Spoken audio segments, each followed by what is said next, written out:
Hello friends, welcome in Pushpa's tutorial. Today we are learn subject science and technology of related to our CET examination. Chapter number 2, periodic classification of elements. बघा मी तुम्हाला या आधीच्या व्हिडिओमध्ये या science and टेक्नॉलॉजीशी related जो syllabus असणार आहे त्या संबंधी इन्फॉर्मेशन दिली होती. आता आपण ते स्टेप बाय स्टेप पॉइंट्स ते चॅप्टर्स डिस्कस करणार आहोत की कशा प्रकारचे क्वेश्चन्स विचारले जाऊ शकतात आणि त्यांचे आन्सर्स कसे असू शकतात आणि कोणकोणते पॉइंट्स इम्पॉर्टंट आहेत ते मी आज तुम्हाला डिस्कस करणार आहे. बघा सेकंड नंबरचा लेसन आहे पिरियडिक क्लासिफिकेशन ऑफ एलिमेंट्स. त्यातील हे काही प्रॉब्लेम्स आहेत. फॉर एक्झाम्पल अशा प्रकारचे एक्झाम्पल्स विचारले जाऊ शकतात. त्यासाठी हा दिलेला एक छोटासा एक्सरसाइज आहे. बघा कधी झालं तरी वाचन खूप इम्पॉर्टंट आहे. आपण हा चॅप्टर जेव्हा वाचायला गेलो तेव्हा आपल्याला एक गोष्ट कळाली की टोटल 118 एलिमेंट्स आजपर्यंत डिस्कवर झालेले आहेत. दुसरी महत्वाची गोष्ट म्हणजे डोबरायनर ट्राइड्स. आपल्याला असा विचारला जाऊ शकतो की Dobereiner laid down the rule dot dot periodic, modern periodic, triad or octaves. आता इथे काय आहे डोबेरायनर ट्राइड्स म्हणजे डोबेरायनरने काय शोध लावले आहेत ट्राइडचा शोध लावला आहे. म्हणजे आपलं करेक्ट आन्सर काय असणार आहे ट्राइड. मग आपण त्याला डार्क सर्कल करायचं आहे. हे असं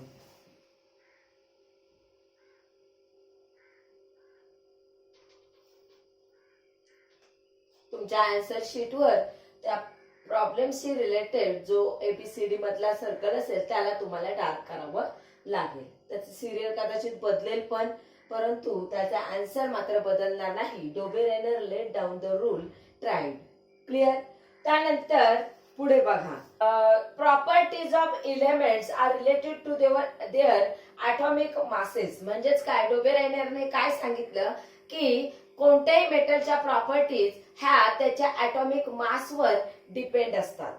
he made group of 3 elements each having similar chemical properties and call them triads. त्यांनी काय केलं 3 एलिमेंटचं ग्रुप बनवलं की ज्यांना सिमिलर केमिकल प्रॉपर्टीज आहेत. त्या 3 ग्रुपच्या ॲटमला किंवा मॉलिक्यूलला त्याने ट्राइड असं नाव दिलं. हे arrange the 3 elements in a tried in an increasing order of atomic mass. आपल्याला असा पण प्रश्न विचारला जाऊ शकतो की Dobereiner arrange 3 elements in a triad in on increasing dot dot order of atomic mass, increasing, decreasing, same or different. तुमचा answer काय असणार आहे increasing atomic mass of an element. आले लक्षात. म्हणजे तुमचा आन्सर असणार आहे increasing. Also Dobereiner shows that the atomic mass of middle element was approximately equal to the mean of atomic masses of other 2 elements. म्हणजेच काय की घेतले त्या 2 एलिमेंटचं ॲटॉमिक नंबरचं जे ॲटॉमिक मासेसची जी ऍडिशन आहे ती तिसऱ्या एवढी असते. त्याचं ऍव्हरेज म्हणजेच काय तर 2 ॲटॉमिक एलिमेंटच्या ॲटॉमिक मासचे ऍडिशन डिवाइड बाय 2 जो ऍव्हरेज असेल तो तिसऱ्या ॲटॉमिक एलिमेंटच्या ॲटॉमिक मास एवढं असतं. पुढे काय सांगितलं डोबेरायनरने. Dobereiner was approximately equal to the mean of atomic masses of the other 2 elements. However all the elements could not be classified into the Dobereiner triads. म्हणजेच ह्या डोबेरायनरने सगळ्याच एलिमेंटच्या बाबतीत काही हे प्रूफ करू शकला नाही. पुढे बघा न्यूलँड्स लॉ ऑफ ऑक्टेव्स. आपल्याला असा विचारला जाऊ शकतो की Newlands law let down what. तर न्यूलँड्स लॉने काय केलं आहे ऑक्टेव्स लॉ लेट डाऊन केलेलं आहे.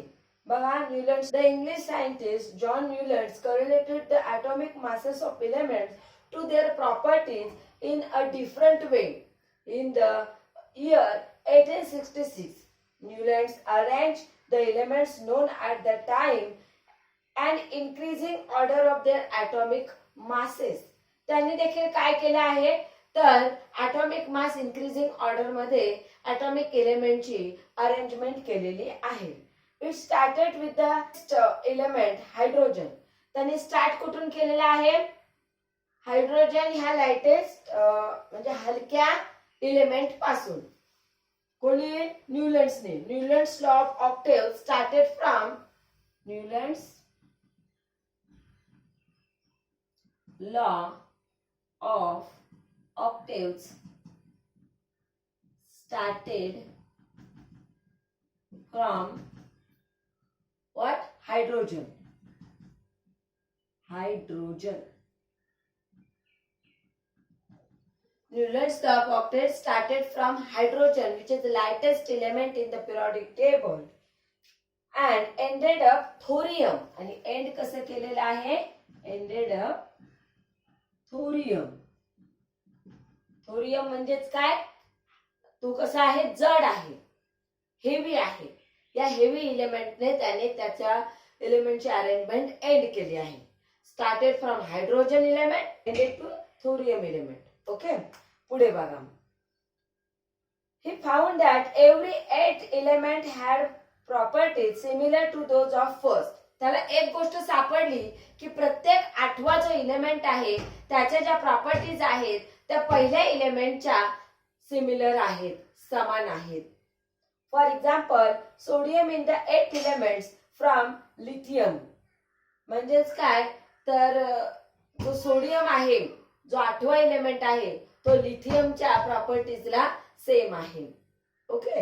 Newlands compare this similarity with the octaves to music. तुम्हाला असा पण प्रश्न विचारला जाऊ शकतो की न्यूलँड्सने या सिमिलॅरिटी कुठे कंपेअर केल्या? तर म्युझिक सोबत. म्हणजेच आपले जे सारे गम प ध नी हे जे 7 स्वर आहेत या स्वरांसोबत त्यांनी त्यांची कंपॅरिझन केलेलं आहे.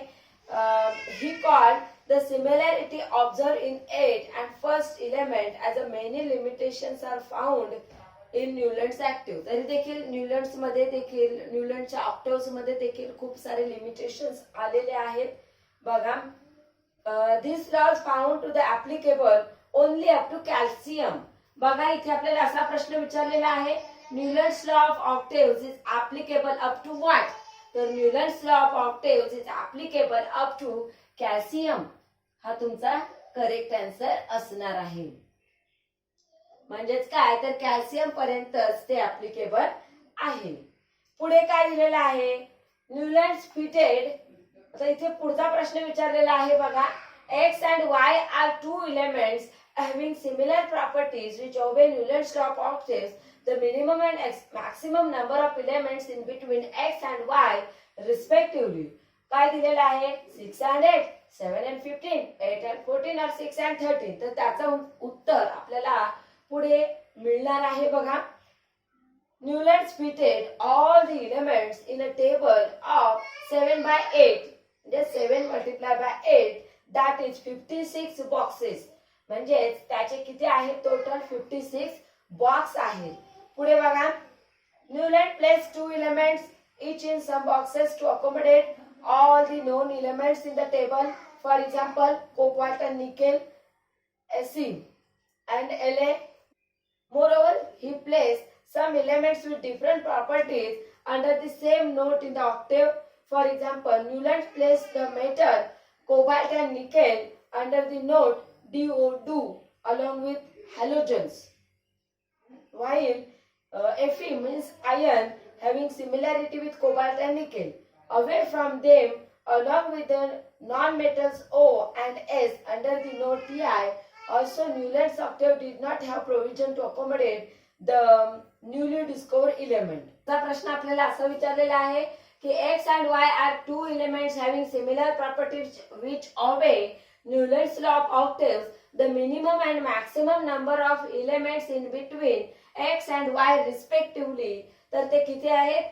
7 by 8 म्हणजेच 56 elements and boxes which is happen in Newland's law of octaves. बघा, लक्षात, law of octaves only arrange the 7 by 8, that is 56 elements only. Newland's law of octaves cannot be defined the other elements in the law of octaves. Okay, the next बघूया. The next point असा आहे, Mendeleev's periodic table. Time of Mendeleev dot elements are known 56, 65, 63 or 118. आता बघूया आपण किती elements आपल्याला माहित होते. तर इथे काय दिलेलं आहे, Mendeleev considered the fundamental property of elements, namely the atomic masses, standard and are at 63 elements known at that time in an increasing order of their atomic masses. म्हणजे at the time of Mendeleev 63 elements were known. म्हणून आपण या 63 च्या ऑप्शनला dark circle करणार आहोत. Okay, पुढचा काय प्रश्न आहे, इन Mendeleev's periodic table एका silicon was later named as. एका सिलिकॉनला कोणतं नाव देण्यात आलं आहे. तर बघा आपल्याकडे बुक आहे, तुम्ही टेक्स्ट बुक ओपन करू शकता, हे क्रॉस चेक करू शकता किंवा यांचे आन्सर्स तुम्ही पाहू शकता. Mendeleev organized the periodic table on the basis of chemical and physical properties of element. हे पण तुम्हाला विचारलं जाऊ शकतं की मेंडेलिव्हने पिरियडिक टेबल कशाच्या बेसवर ऑर्गनाइज केलेलं आहे. तर मेंडेलिव्ह या शास्त्रज्ञांनी periodic table chemical and physical properties वर ऑर्गनाइज केलेलं आहे. There were of molecular formula of hydrides and oxides of elements, melting point, boiling point, densities of the element and their hydrides of oxide. तर त्यामध्ये त्यांनी physical and chemical properties घेतल्या, म्हणजेच कोणत्या, melting point, boiling point, densities, then oxides of element, hydrides of elements, या गोष्टींचा अभ्यास करून त्यांनी त्या इलेमेंट्स ऑर्गनायझेशन केलेलं आहे. बघा ऑर्गनाइज केलेलं आहे. Mendeleev found that the element with similar physical and chemical properties repeat after a definite interval. म्हणजे डेफिनेट इंटरवल नंतर ते त्यांचे फिजिकल आणि केमिकल प्रॉपर्टीज रिपीट करत आहे, हे मेंडेलिव्ह या शास्त्रज्ञांच्या लक्षात आलं. On the basis of this finding Mendeleev stated the following periodic table. मग त्याने ते पिरियडिक टेबल शोधून काढलेले आहे. आता आपल्याला प्रश्न काय आहे की मेंडेलिव्ह पिरियडिक टेबल इका सिलिकॉन हा प्रश्न दिलेला आहे. आपल्याला तिथे इका बोरॉन पण विचारू शकतात, इका अल्युमिनियम पण विचारू शकतात. हे जरी विचारलं तरी त्यांचा आन्सर लिहिता आलं पाहिजे. बघा इथे आपल्याला असा प्रश्न विचारलेला आहे, इन Mendeleev's periodic table इका silicon was later name as. म्हणजे एका सिलिकॉनला नंतर काय ओळखण्यात आलं, तर त्याचं करेक्ट उत्तर आहे जर्मेनियम. हा आहे सी च्या प्लेसला, म्हणून मी त्याला डार्क करत आहे. आता इथे विचारलेला आहे इका सिलिकॉन, तुम्हाला तिथे इका बोरॉन पण विचारला जाऊ शकतो. Eka boron, the Mendeleev's periodic table eka boron was later name as काय, scandium. The Mendeleev's periodic table eka aluminium was later name as gallium. गॅलियमचा ॲटॉमिक मास काय आहे बघा, स्कॅन्डियमचा आहे 44, अल्युमिनियमचा आहे 68 आणि सिलिकॉनचा आहे 72. म्हणजे हे त्यांचे ॲटॉमिक मासेस आहेत, त्यांची नावं आहेत. म्हणजे इथे एक प्रश्न जर असा विचारला जाऊ शकतो तर दुसरे प्रश्न असे देखील विचारले जाऊ शकतात आणि त्यांचे आन्सर्स आपल्याला माहित पाहिजे. परफेक्ट स्टडीसाठी या गोष्टी तुम्ही नोट डाऊन करून घ्या आणि परीक्षेला जाताना ह्या जरूर रिवाइज करा, म्हणजे तुम्हाला कोणत्याही प्रकारची अडचण येणार नाही. पुढे बघा, पुढे काय दिलेलं आहे, the properties of this element match well with those predicted by Mendeleev. आता यांचे काय आहेत प्रॉपर्टीज, नियरली सिमिलर आहेत. पुढे काय केलंय, there was no place reserve for noble gases in Mendeleev's original periodic table. आपल्याला असं पण विचारलं जाऊ शकतो की मेंडेलिव्हच्या ओरिजिनल पिरियडिक टेबल मध्ये काय आहे. नोबेल गॅसेस साठी मेंडेलिव्हच्या पिरियडिक टेबल मध्ये कोणतीही जागा दिलेली नाही. तर पुढे काय दिलेलं आहे, in modern periodic table the number of columns and periods are respectively. In modern periodic table मध्ये नंबर ऑफ कॉलम्स असतात आहेत 18 आणि नंबर ऑफ रोज आहेत 7. तर करेक्ट आन्सर हे सी असणार आहे, 18 आणि 7. ओके, आता आपण मॉडर्न पिरियडिक टेबल मध्ये आणखी काही महत्वाच्या गोष्टी आहेत ते जाणून घेऊया.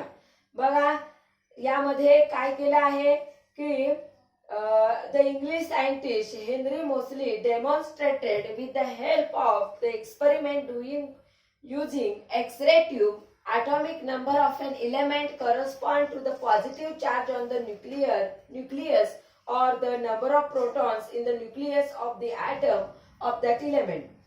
This reveals that atomic number is a more fundamental property of an element that its atomic mass. त्याने काय सांगितलं मॉडर्न पिरियडिक नंबर मध्ये की आजपर्यंत ॲटॉमिक मासशी रिलेटेड लोकांनी प्रॉपर्टीचा अभ्यास केला, त्यानुसार ट्राइड्स मांडले, ऑक्टेव्हज मांडले, मेंडेलिव्हसने देखील त्याच गोष्टीचा अभ्यास केला. परंतु ह्या मॉडर्न पिरियडिक टेबल मध्ये इंग्लिश सायंटिस्ट हेनरी मोसले यांनी सांगितलं की ॲटॉमिक मास पेक्षा ॲटॉमिक नंबर ही गोष्ट खूप इम्पॉर्टंट आहे. ॲटॉमिक नंबरचा जर आपण अभ्यास करून त्या एलिमेंटची अरेंजमेंट केली तर आपल्याला कोणत्याही प्रकारची अडचण येत नाही. पण त्याने हे सिद्ध केलं की properties of elements are a periodic function of their atomic number. म्हणजे तुम्हाला असा प्रश्न विचारला जाऊ शकतो की properties of elements are the what, तर periodic function of atomic number. म्हणजे ॲटॉमिक नंबर हा जो फॅक्टर आहे हा खूप इम्पॉर्टंट आहे, ह्या मोसली यांनी दाखवून दिलं. पुढे बघा. पुढे आपल्याला ही पण गोष्ट माहित असली पाहिजे की मॉडर्न पिरियडिक टेबल मध्ये एलिमेंटची अरेंजमेंट आहे ती अरेंजमेंट ॲटॉमिक नंबरशी रिलेटेड केलेली आहे. जो काही मेंडेलिव्हस पिरियडिक टेबलचं ड्रॉबॅक होतं, कमतरता होती, त्रुटी होती, ती ह्या मोसली या शास्त्रज्ञांनी रिमूव्ह केलेली आहे. ह्याच मॉडर्न पिरियडिक टेबलवरून आपण कोणत्याही एलिमेंटचा इलेक्ट्रॉनिक कॉन्फिगरेशन इझिली रिप्रेझेंट करू शकतो, आयडेंटिफाय करू शकतो. मॉडर्न पिरियडिक टेबल मध्ये जे हॉरिझॉन्टल रॉज असतात त्यांना पिरियड्स असे म्हटले जातात. ते 1 to 7 असे आहेत आणि जे कॉलम्स आहेत ते टोटल 18 आहेत. 1 to 18 असं त्याचं मेजरमेंट केलं जातं. म्हणून आपल्या या क्वेश्चनचा आन्सर 18 and 7 हे असं आहे. आणि बॉटमला जे 2 रोज सेपरेटली लिहिलेले आहेत त्याला लॅन्थेनाइड्स असं म्हटलं जातं. टोटल जे काही एलिमेंट्स आहेत 118, 118 ह्या पूर्ण एलिमेंट्सला मॉडर्न पिरियडिक टेबल मध्ये स्थान मिळालेलं आहे, इंडिकेट केलेलं आहे. बघा हे जे ब्लॉक्स आहेत त्याला S block, P block, D block, A block अशी नावं दिलेली आहेत. या ब्लॉक मध्ये कोणकोणते ग्रुप्स येतात ते मी आज तुम्हाला इथे रिप्रेझेंट करणार आहे. नोट डाऊन करून घ्या, अतिशय इम्पॉर्टंट पॉइंट्स आहेत. म्हणजे तुम्हाला कोणत्याही प्रकारचा प्रश्न विचारला तरी इझिली आन्सर करू शकता ऍक्युरेटली आणि चांगलेच मार्क्स तुम्ही गेन करू शकता. विचारला जाऊ शकतो की एस ब्लॉक मध्ये कोणत्या ग्रुपची एलिमेंट्स असतात. ग्रुप म्हणजेच काय, कॉलम, कॉलमलाच ग्रुप असं म्हटलं जातं. S block contains group 1 and 2. P block contain group 13 to 18. D block contain group 3 to 12. A block contains the lanthanides and actinides series which is lies in bottom of the modern periodic table. Then एक zigzag line देखील तिथे काढलेली असते. With the help of zigzag line, all the metals are lie on the left side of zigzag. म्हणजे त्या zigzagच्या left साइडला metals असतात, झिगझॅगच्या right साइडला नॉन मेटल्स असतात आणि त्या झिगझॅग वर मेटलाइट्स एलिमेंट्स असतात. तर हे पॉइंट्स नोट डाऊन करून घ्या. जगातला कुठलाही क्वेश्चन तुम्हाला विचारू दे या इन्फॉर्मेशनशी रिलेटेड तरी देखील तुम्ही इझिली आणि ऍक्युरेटली सॉल्व्ह करू शकता.